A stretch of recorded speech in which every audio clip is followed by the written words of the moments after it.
Assalamualaikum warahmatullahi wabarakatuh. Innal hamdalillahi wahdahu subhanaka la ilma lana illa ma 'allamtana innaka antal alimul hakim. Syahadatan an la ilaha illallah wahdahu la syarika lah wa anna Muhammadan 'abduhu wa rasuluhu la nabiyya ba'dah. Allahumma salli ala Muhammad wa ala ali Muhammad kama sallaita ala Ibrahim wa ala ali Ibrahim innaka Hamidum Majid. Wa qala subhanahu wa ta'ala fil Qur'anil Karim, a'udzu billahi as-sami'il 'alim minasy syaithanir rajim. Syahrul Ramadan alladzi unzila fihi al-Qur'an hudan lin-nas wa bayyinatin minal huda wal furqan. Faman syahida minkum asy-syahra falyasum. ومن كان مريضا أو على سفر فعدة من أيام أخرى يريد الله بكم اليسر ولا يريد بكم العسر ولتكملوا العدة ولتكبروا الله على ما هداكم ولعلكم تشكرون. رضيت بالله ربا وبالإسلام دينا وبمحمد نبيا ورسولا. رب اشرح لي صدري ويسر لي أمري واحلل عقدة من لساني يفقهوا قولي. Alhamdulillah, senantiasa kita bersyukur, bertawakal hanya kepada Allah Subhanahu wa taala. Sampai dengan hari ini, hari yang ke-27 di bulan Hijriah, Allah Subhanahu wa taala masih menyempurnakan berbagai bentuk kenikmatannya yang dianugerahkan dalam kehidupan kita. Semoga dengan segala kasih sayang Allah Subhanahu wa taala dan kebaikannya itu akan mampu menjadikan kita sebagai orang-orang yang senantiasa meningkatkan nilai keimanan dan ketakwaan kita hanya kepada Allah Subhanahu wa taala insyaallah. Seterusnya kita barengi dan iringi pujian kita kepada Allah dengan penuh rasa syukur itu dengan selalu berselawat pada Rasulullah Muhammad sallallahu alaihi wasallam, qudwatul hayah wa uswatun hasanah liman kana yarjullaha wal yawmal akhir wa dzakarallaha katsiran. Dan juga kita berselawat kepada keluarganya, ahlul baitnya, para sahabatnya, orang-orang yang senantiasa berjuang di jalannya, dan umatnya yang senantiasa menghidupkan sunnah-sunnahnya yang berbahagia. Yang semoga saja termasuk orang-orang yang nanti pada hari pertemuan dengan Allah Subhanahu wa taala, yang tidak ada keraguan sedikit pun akan terjadinya hari tersebut. Semoga kita termasuk dalam shaf orang-orang yang akan diberikan syafaat oleh Nabi sallallahu alaihi wasallam dengan izin Allah Subhanahu wa taala.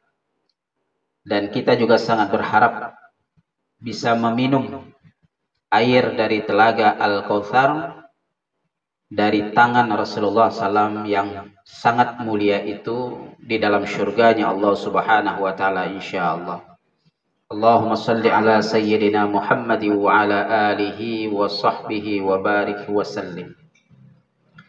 Terlebih pada hari ini, hari Jumu'ah, Sayyidul Ayyam, Yaumul Mubarak, di mana hari ini wabil khusus salah satu yang sangat disunnahkan untuk kita perbanyak adalah berselawat pada Rasulullah Muhammad SAW tanpa hitungan dosis.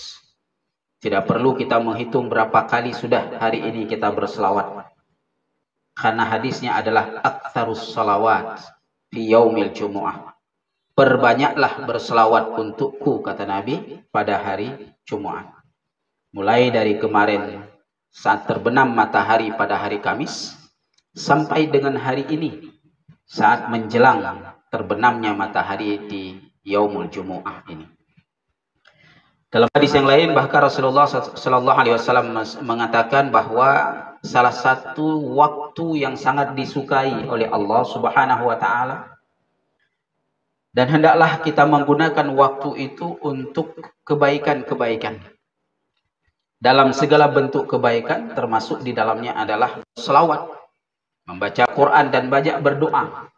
Yaitu setelah asar, maka salah satu hal yang diberikan keteladanan oleh Rasulullah SAW, beliau tidak pernah melewatkan atau menyia-nyiakan waktu di sore hari Jumat itu. Mulai dari asar sampai dengan menjelang terbenamnya matahari benar-benar digunakan untuk kebaikan. Dan di antara kebaikan yang dilakukan oleh Nabi di sore hari Jumat itu adalah silaturrahim. Hari ini yang sedang kita lakukan ini adalah silaturrahim dalam rangka mengisi waktu mulia ini yang semoga saja apa yang kita lakukan ini menjadi nilai amal soleh kita di sisi Allah Subhanahu wa taala insyaallah. Bapak dan Ibu, sidang jamaah silaturahim yang insyaallah dimuliakan oleh Allah Subhanahu wa taala. Sebagaimana kita pahami bersama, hari ini sudah hari yang ke-27. Nanti malam 28 bulan Sya'ban. Minggunya 29.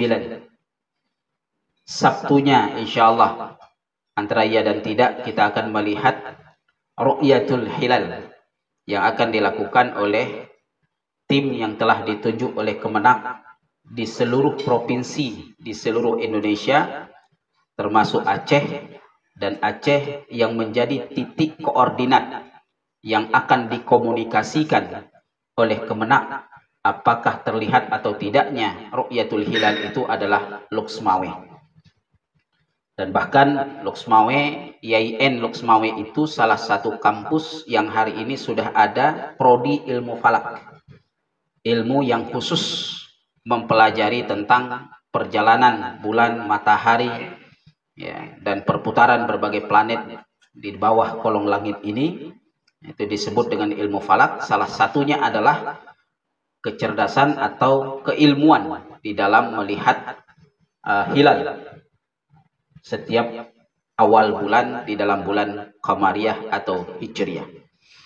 Dan alat yang digunakan adalah alat yang sudah sangat baik, alat yang sudah sangat canggih, ya, alat yang tidak perlu diragukan lagi. Maka nanti pada hari Minggu sore kita akan melihat dan mendengar, menyaksikan, ya, bahkan dibuka untuk umum. Ya, barang siapa yang mau ingin menyaksikan dengan alat yang digunakan oleh IAIN Luxmawe yang resmi dari Kemenak itu, ya, kita boleh datang untuk menyaksikannya. Jemaah insyaallah dimuliakan oleh Allah Subhanahu wa taala, karena dalam penentuan awal Ramadan, akhir Ramadan dan awal Syawal itu, kalau bunyi ayatnya itu adalah faman syahida minkumus syahra, maka barang siapa di antara kalian telah menyaksikan bulan falyasum, maka puasalah. Nah, nanti pada penghujung ayat Allah mengatakan walitukmilul iddata, jika belum melihat anak bulan maka sempurnakan bulan yang sedang berlangsung. Artinya kalau belum terlihat anak bulan untuk Ramadan berarti sempurnakan hitungan bulan-bulan Sya'ban menjadi 30 hari. Demikian juga nanti pada saat belum terlihat anak bulan untuk bulan Syawal, maka sempurnakan hitungan hari dalam bulan Ramadan menjadi 30 hari. Kalau sudah terlihat, maka jangan tunggu 30. Cukup 29 hari, besoknya berarti sudah masuk bulan baru. Karena di dalam bulan Qamariyah atau Hijriyah, hitungan harinya antara 29 atau 30. Dan tidak mesti harus selang-seling. Ya. Tidak mesti harus selang-seling. Muharram 30, Safar 29, Rabiul Awal 30 lagi, Rabiul Akhir 29 lagi. Enggak begitu dia. Ya, tidak mesti harus selang-seling. Bisa jadi berurut. 29 baru 30 baru 29 lagi. Bisa begitu dia. Yang jelas jumlah hari dalam bulan Qamariyah itu kalau tidak 29 ya 30. Jika belum terlihat anak bulan-bulan berikutnya, sempurnakan saja bulan yang sedang berlangsung itu menjadi 30. Tidak ada jumlah hari kurang dari 29, 28 misalnya kayak Februari. Ya. Atau 31 seperti bulan-bulan dalam Masehi itu. Tidak ada. Dia kalau bulan bukan 29, berarti 30. 29 ganjil, 30 genap. Udah selesai. Sehingga kalaupun setelah digenapkan 30 hari bulan Syawal, misal, belum terlihat anak bulan berikutnya, ya tetap harus puasa. Kenapa? Karena sudah digenapkan 30 untuk bulan Syawal. Demikian juga nanti Lebaran. Cuma insya Allah dimuliakan oleh Allah Subhanahu wa Ta'ala. Demikian juga ketika misalnya baru 28 hari tiba-tiba bulan Syawal sudah keluar dan sudah terlihat, berarti kita telat ngambilnya. Berarti ada 1 hari yang tertinggal yang harus diqadha karena yang kita lalui hanya 28, tidak 29. Cuma insya Allah dimuliakan oleh Allah Subhanahu wa Ta'ala. Nah, dengan kondisi dan keadaan serta alat yang dimiliki pada hari ini, maka kecil sekali kemungkinan tidak terlihat. Kalau dikatakan belum terlihat, artinya memang belum. Di masa Rasulullah Sallallahu Alaihi Wasallam, beliau tidak melihat dengan menggunakan alat. Beliau melihat dengan menggunakan mata indera sendiri. Naik ke atas gunung, lihat waktu maghrib. Udah belum? Belum, ya udah kita genapkan Sya'bannya, besok kita puasa. Gitu aja Nabi. Ya. Sementara hari ini sudah menggunakan alat, artinya jauh lebih terlihat lagi. Nah, apa yang perlu kita ragukan? Ya. Artinya tidak ada yang perlu kita ragukan dalam persoalan ru'yatul hilal itu. Maka pendapat yang paling sahih adalah ru'yatul hilal. Terlihat anak bulan, maka berpuasalah. Belum, maka genapkan bulan yang sedang berlangsung, puasa pada hari berikutnya. Rasulullah SAW juga menekankan dalam sabdanya tentang awal Ramadan dan awal Syawal itu dengan melihat anak bulan, dan demikianlah praktek beliau dan juga para sahabat setelah beliau SAW. Nah, memang benar, Nabi SAW membenarkan, membolehkan. Jika di kemudian hari nanti ada orang-orang yang ahli dalam ilmu perbintangan, ya, ahli dalam ilmu melihat perjalanan matahari dan bulan, yang di kemudian hari dikenal dengan ilmu falak, maka dibolehkan, dibenarkan untuk kemudian melakukan sistem hisab, perhitungan. Dan sistem hisab ini itu memang sudah diketahui awal bulan di setiap bulannya, bahkan bukan hanya pada tahun sedang berlangsung. 5 tahun ke depan udah bisa kita tahu. Dan ini biasanya bukan hanya sistem hitung-hitungan. Dia punya ilmu tersendiri memang tentang ilmu perbintangan itu. Seperti misalnya pelaut. Pelaut itu kan hafal betul dengan kondisi dan keadaan alam. Dilihatnya bulan, dilihatnya awan, dilihatnya angin dan sebagainya. Oh, ini nggak ada ikan. Maka mereka nggak ke laut. Ya. Dilihat lagi, nah, ini bulan berapa, keadaannya bagaimana. Terus ini udah bulan keberapa, malamnya 14 kah, 15 kah gitu ya. Dilihat, oh ini banyak ikan. Nah, mereka berangkat rame-rame ke laut. Nah, udah hafal dia. Sama juga dengan petani dulu. Ya, kalau petani sekarang karena sudah mengandalkan irigasi segala macam, sehingga nggak lihat-lihat lagi itu. Kalau dulu kan lihat langit dulu dia, lihat perjalanan bintang dulu segala macam. Ah, ini waktunya turun ke sawah, mulai dah. Sehingga dulu turun ke sawah itu bisa jadi hanya 2 kali dalam setahun. Kalau sekarang 5 kali malah. Ya, karena sudah mengandalkan irigasi segala macam. Kalau dulu kan mengandalkan tadahan hujan. Mereka harus menghitung itu. Ya, tidak serampangan harus turun. Nah, kalau dulu malah diselingi. Ya. Waktu padi. Setelah padi menanam apa ini? Jagung. Menanam apa lagi? Kacang. Ya. Sehingga sawah itu produktif terus, tidak pernah mati. Bukan hanya padi, tetapi juga tanaman-tanaman lainnya. Cuma insya Allah dimuliakan oleh Allah Subhanahu Wa Taala. Jadi demikian di dalam kita memulai Ramadan dan mengakhirinya ketika nanti masuk Syawal.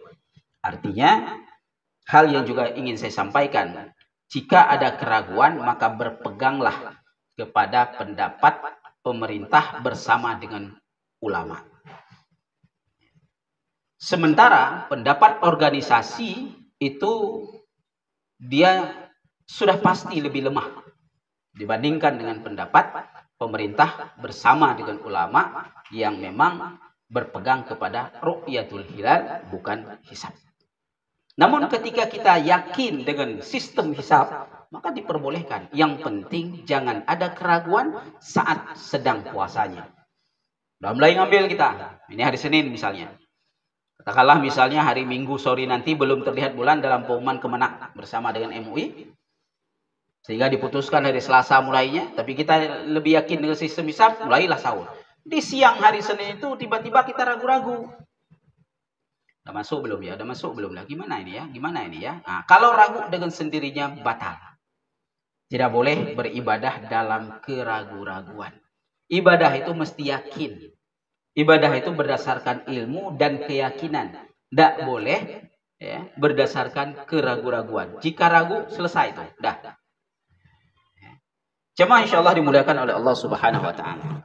Kemudian Rasulullah Sallallahu Alaihi Wasallam senantiasa juga memberikan motivasi, semangat kepada kita untuk bergembira dengan setiap kebaikan, dengan setiap ibadah. Bahwa ibadah dan kebaikan yang kita lakukan itu jangan karena unsur keterpaksaan atau dipaksa, unsur tidak enak, unsur hana meoh segala macam. Jangan begitu. Tapi unsurnya adalah keikhlasan. Karena Allah, untuk Allah, dalam rangka mencari keridhaan Allah dan dalam kegembiraan. Dalam kesenangan, dalam kebahagiaan. Kita sholatnya itu bahagia. Kita rasakan betul kebahagiaan kita bersama dengan Allah dalam sholat kita. Kita puasa itu bahagia. Kita berhaji, semua kebaikan dan semua ibadah yang kita lakukan hendaknya dengan hati yang bahagia. Senang bersama dengan Allah Subhanahu wa taala. Maka siapa yang melakukannya dengan penuh keikhlasan dan kebahagiaan seperti itu, dan dia berbahagia dengan ibadah dan kebaikan itu, maka dengan rasa bahagia itu saja dia sudah dapat pahala yang lain selain daripada pahala ibadahnya itu. Maka muncullah ya, bahkan di dalam susunan silsilah hadis yang ditulis oleh Ustaz Abdul Somad, nah itu dengan tegas beliau mengatakan hadis ini sebenarnya maudhu. Ya.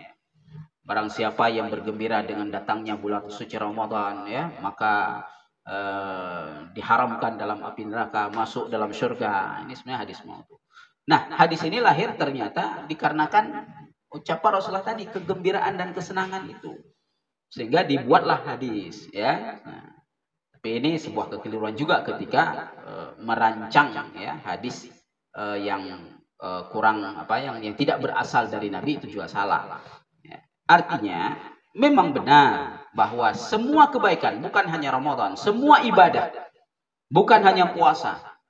Ketika kita merasa ya, bahagia, senang ya, untuk melakukan ibadah itu, untuk melakukan kebaikan itu sudah ada pahala tersendiri dalam kebahagiaan kita, dalam keikhlasan kita itu. Sebelum kita melakukan, sudah dapat pahala. Berniat dengan sangat kuat, dengan semangat dan ghirah kita kepada Allah untuk melakukannya, dapat pahala lagi. Gak jadi melakukannya, pahala niat tadi tetap ditulis oleh Allah sebagai sebuah pahala. Walaupun gak jadi kita melakukannya. Tapi bukan merencanakan gak jadi, niat-niat aja tapi gak melakukan. Nah itu lain lagi, gak ditulis itu. Ya. Cuma insya Allah dimuliakan oleh Allah Subhanahu wa taala. Maka kita melihat bagaimana fenomena kehidupan para sahabat dengan kerinduannya dengan Ramadan. Bagaimana mereka merindukan Ramadan? Berangkat dari sabda Rasulullah Sallallahu Alaihi Wasallam ketika Rasulullah mengatakan, jika kalian mengetahui apa yang Allah siapkan untuk kalian di dalam bulan suci Ramadan ini, maka sungguh kupastikan kalian akan meminta kepada Allah Ramadan ini sepanjang tahun. Tapi Rasulullah kemudian tidak mengurai apa itu. Artinya memang gak ada kiasan bahasa kalimat yang bisa digambarkan oleh Rasulullah SAW tentang apa saja yang sudah disiapkan oleh Allah untuk kita di dalam bulan suci Ramadan. Sehingga berangkat dari kalimat itu, para sahabat baru saja selesai Ramadan, di malam lebaran itu mereka sudah berdoa, Allahumma balighna Ramadan. Padahal baru selesai. Baru malam lebaran. Mereka sudah berdoa, Allahumma ballighna Ramadan. Ya Allah, sampaikanlah usia kami dalam Ramadan tahun depan. Sebegitunya mereka menginginkan dan menumbuhkan rasa rindu terhadap Ramadan. Maka kemudian ketika masuk bulan Rajab, nah ini 2 bulan lagi, maka doa mereka adalah Allahumma barik fi Rajab wa Sya'ban wa ballighna fi Ramadan. Ya Allah, berkahi kami dalam bulan Rajab dan bulan Sya'ban, dan sampaikan usia kami dalam bulan Ramadan. Ketika masuk bulan Sya'ban dan di akhir-akhir bulan Sya'ban, mereka sudah mempersiapkan diri mereka dengan sangat baik. Dan terus berdoa dalam setiap waktu mereka, Allahumma ballighna Ramadan, Allahumma ballighna Ramadan. Begitulah cara mereka menumbuhkan rasa rindu mereka, rasa senang dan bahagia mereka dalam rangka menyambut Ramadan. Sehingga menjadi spesial Ramadan itu. Ya, dalam kehidupan para sahabat itu, setiap kali menjelang Ramadan itu memang spesial sekali. Ya, semua sudah disiapkan. Diri mereka, mentalitas mereka, jiwa, hati, pikiran mereka fokus. Ini mau buat apa di bulan Ramadan? Programnya apa? Maka diriwayatkan kemudian oleh para murid Imam Syafi'i. Mereka mengatakan, Imam Syafi'i itu setiap datang bulan Ramadan, beliau meninggalkan semua majelis. Beliau tidak menulis, beliau tidak mengajar. Beliau tidak mengaji, beliau tidak ngapa-ngapain, kecuali terus fokus dengan Al-Quran. Sehingga ada riwayat yang menyebutkan, wallahu alam, apakah benar riwayat ini, tapi banyak yang menyebutkan riwayat itu. Imam Syafi'i mengkhatam Al-Quran 60 kali. Tapi As-Sudais, Imam Masjidil Haram, mengatakan beliau pernah mempraktekkannya bisanya 30. Sesuai dengan jumlah hari. Kalau 29 berarti 29 kali khatam. Untuk lebih dari itu susah. Itu pun udah tidurnya paling 1-2 jam saja. Dan sudah dibawa dalam sholat pun bacaannya. Cuma insyaAllah dimuliakan oleh Allah. Artinya begitu fokusnya mereka bulan Ramadan ibadahnya. Dalam 1 bulan, termasuk di 10 hari terakhir. InsyaAllah dimuliakan oleh Allah Subhanahu. Kemudian, di dalam kita menyambut bulan suci Ramadan ini, ada salah hal yang diingatkan oleh Rasulullah SAW, yaitu tentang la taqdumu Ramadan bisawmi yawm wala yawmaini. Janganlah kalian mendahului atau memulai Ramadan ini dengan 1 atau 2 hari sebelum Ramadan.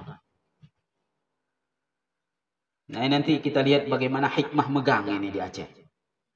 Nabi melarang kita puasa mengkhususkan menyambut Ramadan. Mengkhususkan latihan mental katanya. Atau apa namanya, kejut badan bulan puasa. Puasa itu hiura 2 orang. Bersambung dengan Ramadan. Nah, misalnya Selasa Ramadan. Puasa dari Minggu. Senin bersambung Ramadan urus Selasa. Ini tidak boleh. Ini tidak boleh.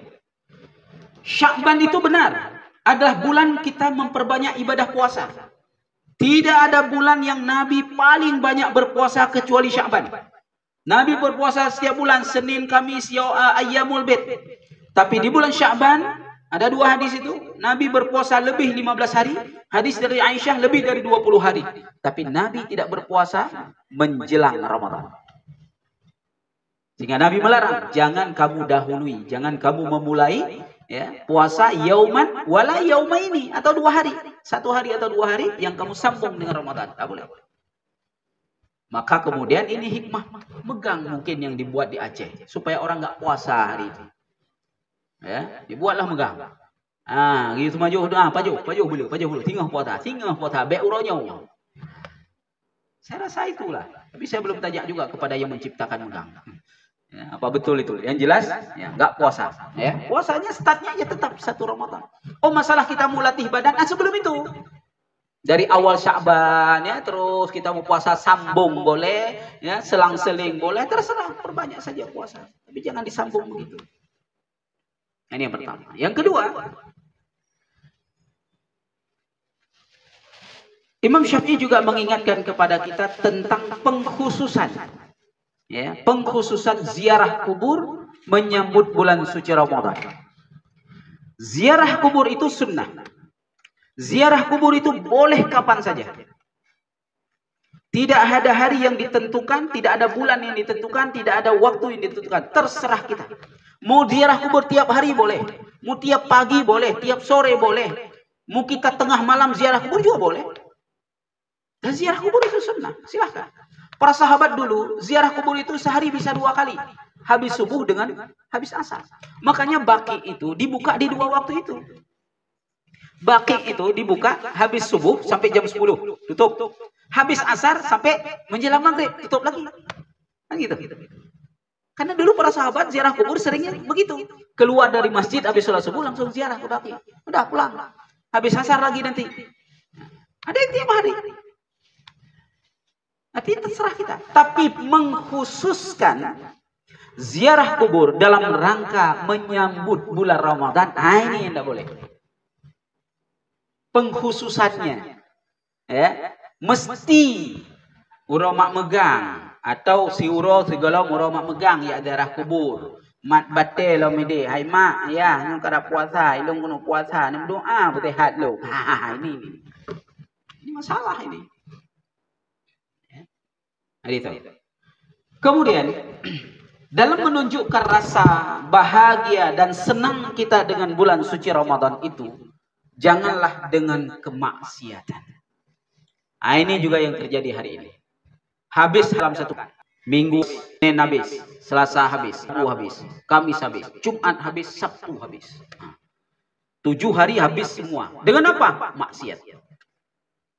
Ya. Ada yang ke pantai, ada yang ke gunung, ada yang ke sungai, ya. Ada yang ke kafe, ada yang ke macam-macam. Ya. Ada yang joget-joget, ada yang dangdutan, ada yang luar biasa, macam-macam. Ini maksiat. Ada yang bahkan lakukan semua maksiat hari ini, habiskan semua sesuai hari habis. Nanti bulan puasa kita nggak bisa ngapa-ngapain lagi. Nauzubillah. Artinya dari awal dia sudah merusak Ramadan. Dan itu bisa dipastikan nanti bulan Ramadan nggak beramal, nggak serius, nggak ibadahnya. Hanya di awal-awal aja, udah itu udah selesai. Nggak ada makna yang bisa dia dapatkan dalam Ramadan, nilai-nilai yang bisa dia dapat, nggak ada itu. Kenapa? Karena dia memulai dengan maksiat. Jadi menunjukkan kegembiraan dan kesenangan dalam menyambut Ramadan itu bukan dengan maksiat, tapi dengan mempersiapkan diri kita sepenuhnya untuk kemudian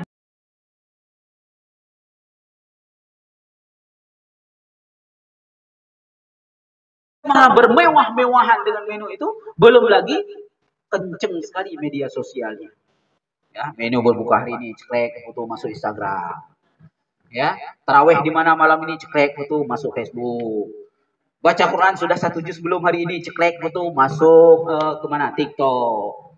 Ya, apalagi sahur hari ini, ceklek foto masuk lagi ke Line. Ya, apalagi. Pokoknya media sosial semua. Hari kiamat nanti nggak ada pahala, nggak ada apa-apa. Kita nanya, ya Allah kemana? Jawab malaikat, lu udah catat sendiri, udah kirim sendiri, sudah dilek sama banyak orang. Gua nggak catat lagi, kata malaikat. Selesai dah.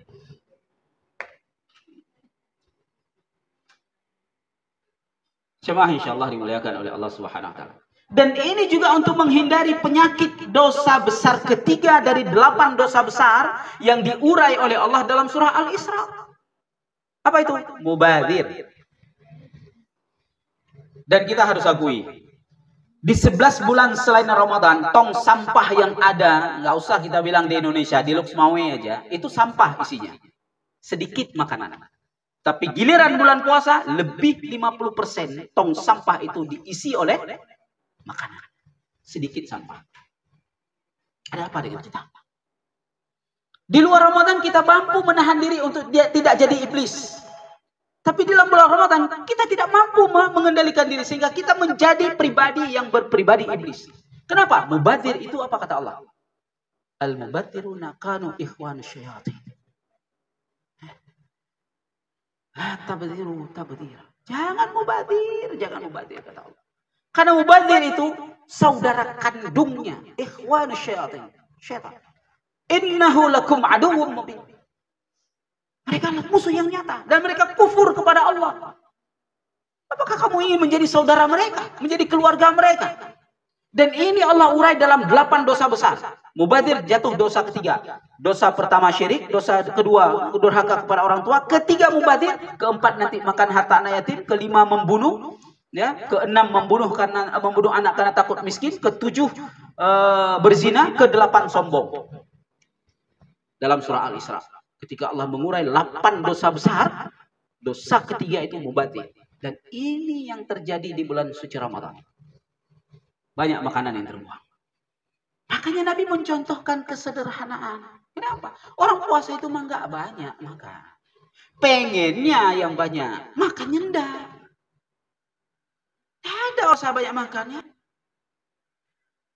Sehingga terbuang. Dan udah pasti, karena kita sudah banyak mempersiapkan judul menu tadi, besok kita nggak makan lagi itu walaupun udah disimpan dalam kulkas. Akhirnya kulkas itu penuh dengan makanan sisa dan bekas hari 1, 2, 3, udah penuh, keluarin masuk tong sampah juga. Jadi ada apa dengan kita sebenarnya? Jemaah insyaallah dimuliakan oleh Allah Subhanahu wa taala. Hal-hal seperti ini juga harus kita jaga dengan sangat baik dan kita perlu waspadai itu. Jemaah insyaallah dimuliakan oleh Allah Subhanahu wa taala. Maka dengan datangnya bulan suci Ramadan pada tahun ini, terlebih ketika usia kita sudah di atas 40, atas 50, sudah menjelang 70 atau bahkan sudah lebih 70 ya. Ini kita harus lebih berkomitmen lagi dengan ibadah kita, dengan Ramadan yang akan kita lalui ini. Tidak sedikit yang pada Ramadan dahulu masih bersama kita, tapi hari ini sudah tidak ada lagi. Dan dalam 3 hari ini segala kemungkinan bisa terjadi. Kita capek berdoa Allahumma ballighna Ramadan, pas malam lebaran gak sempat sahur. Ketika Allah menjanjikan usia kita final di situ, selesai.